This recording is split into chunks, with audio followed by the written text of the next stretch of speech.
પૂજા અર્ચના કર્યા બાદ આજે ભક્તો ભારે હૈયે અગલે બરસ જલ્દી આ નાના નાદ સાથે શ્રીજીનું વિસર્જન કર્યું હતું। સુરત મહાનગરપાલિકા દ્વારા તમામ બનાવેલા કૃત્રિમ તળાવોમાં શ્રીજીની પ્રતિમાનું વિસર્જન કરાયું હતું। હર્ષોલ્લાસ સાથે શ્રીજીની વિસર્જન યાત્રા કાઢી પ્રતિમાઓનું વિસર્જન કર્યું હતું।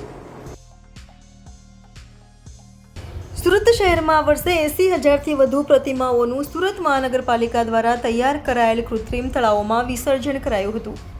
કાયદો વ્યવસ્થા જાળવવા સુરતમાં 16,000થી વધુ પોલીસ કર્મી તૈનાત કરાયા હતા। સુરત મનપા દ્વારા તમામ ઝોનમાં બનાવેલા કૃત્રિમ તળાવોમાંથી વિસર્જન બાદ ગણેશજીની પ્રતિમાઓને ટ્રક ટ્રેક્ટરો થકી હજીરા લઈ જઈ દરિયામાં પધરાવાઈ હતી તો પાણીને સુએજ ટ્રીટમેન્ટમાં છોડાયું હતું। સુરત મહાનગરપાલિકાના અધિકારીઓ અને પોલીસ અધિકારીઓની નજર હેઠળ શાંતિપૂર્ણ માહોલમાં વિસર્જન યાત્રા નીકળી હતી।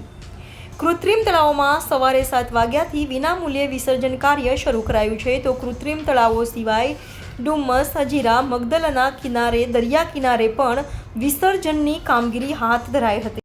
આજે 10 દિવસના શ્રીજીના જો પધરામણી પછી 10 દિવસ એના પૂજા અર્ચના કર્યા પછી આજે જ્યારે વિસર્જનનો દિવસ છે તો ભક્તો તરફથી જો હર્ષોલ્લાસ સાથે જો ભગવાન દાદાને જો દુઃખી મનથી વિદાય કરવા માટે જઈ રહ્યા છે અને સાથોસાથ એ હર્ષના લાગણી વ્યક્ત કરી રહ્યા છે કે આવતા વર્ષ જલ્દી આવે તો દાદાના કૃપાથી ખૂબ સરસ 10 દિવસ લોકો એન્જોય કર્યા અને આજે જો જ્યારે જાય છે તો પોલીસ સાથે ખૂબ સારા સંકલન રાખીને અને તમામ અમારા ગણેશ ઉત્સવ સમિતિના સ્વામીજી અમૃતસરજી અનિલભાઈ બિસ્કુટવાલાજી એની પૂરી ટીમ સાથે જો અમારા એટલા દિવસનું સંકલન હતા આ સંકલનનું પરિણામ છે ખૂબ સરસ રીતે સમયસર યાત્રા પસાર થઈ રહી છે।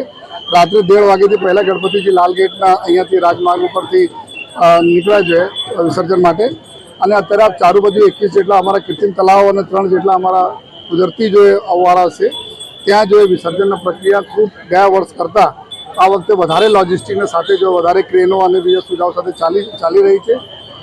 હિન્દુ મુસ્લિમ તમામ આગેવાનોને ખૂબ સાથ સહકાર પોલીસને મળી રહ્યા છે। અમે અમારી તરફથી અમારા જો ટેકનિકલ ટીમો છે जो ड्रोन कैमरा हो, CCTV कैमरा हो, गई काले 80 વધારે CCTV कैमरा અમે લગાયા અને जो बॉडी वन कैमरा હોય એના માધ્યમથી લાઈવ ટેલિકાસ્ટ કંટ્રોલ રૂમમાં થઈ રહ્યા છે અને ત્યાંથી જરૂરી માર્ગદર્શન ફિલ્ડના અમારા અધિકારીઓને મળી રહ્યા છે। અમે પૂરા સંપૂર્ણ વિશ્વાસ છે કે પ્રજાના સહયોગથી આજના પૂરા પ્રસંગ સારી રીતે પૂર્ણ થશે।